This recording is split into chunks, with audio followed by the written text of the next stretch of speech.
But I never will forget one night very late. It was around midnight. And you can have some strange experiences at midnight. The telephone started ringing and I picked it up. On the other end was an ugly voice. That voice said to me in substance, "Nigger, we are tired of you and your mess now. And if you aren't out of this town in 3 days,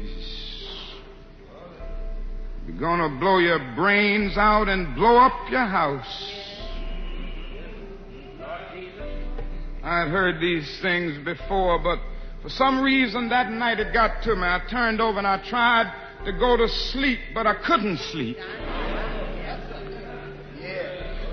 I was frustrated, bewildered. Then I got up and went back to the kitchen and I started warming some coffee, thinking that coffee would give me a little relief. Then I started thinking about many things. I pulled back on the theology and philosophy that I had just studied in the universities, trying to give philosophical and theological reasons for the existence and the reality of sin and evil. But the answer didn't quite come there. I sat there and thought about a beautiful little daughter who had just been born about a month earlier. We have 4 children now, but we only had one then. She was the darling of my life. I'd come in night after night and see that little gentle smile. And I sat at that table thinking about that little girl and thinking about the fact that she could be taken away from any minute. And I started thinking about a dedicated, devoted, and loyal wife who was over there asleep. She could be taken from me, or I could be taken from her. And I got to the point that I couldn't take it any longer. I was weak. And something said to me, "You can't call on Daddy now. He's up in Atlanta 175 miles away. You can't even call on Mama now.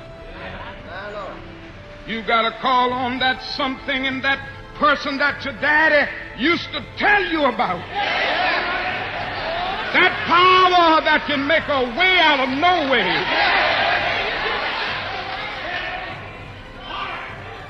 I discovered then that religion had to become real to me, and I had to know God for myself.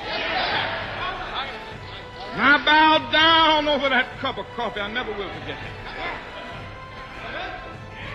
Oh, yes, I prayed a prayer, and I prayed out loud that night. I said, "Lord, I'm down here trying to do what's right. I think I'm right. I think the cause that we represent is right.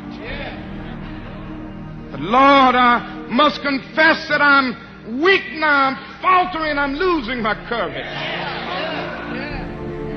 I can't let the people see me like this, because if they see me weak and losing my courage, they will begin to get weak." It seemed at that moment that I could hear an inner voice saying to me, "Martin Luther, stand up for righteousness. Stand up for justice. Stand up for truth. And lo, I will be with you even until the end of the world." I tell you, I've seen the lightning flash. I've heard the thunder roll. I've felt sin breakers dashing, trying to conquer my soul. But I heard the voice of Jesus saying, "Still to fight on." He promised never to leave me, never to leave me alone. No, never alone. No, never alone. Promise never to leave me, never to leave me alone. I'm going on in believing in him.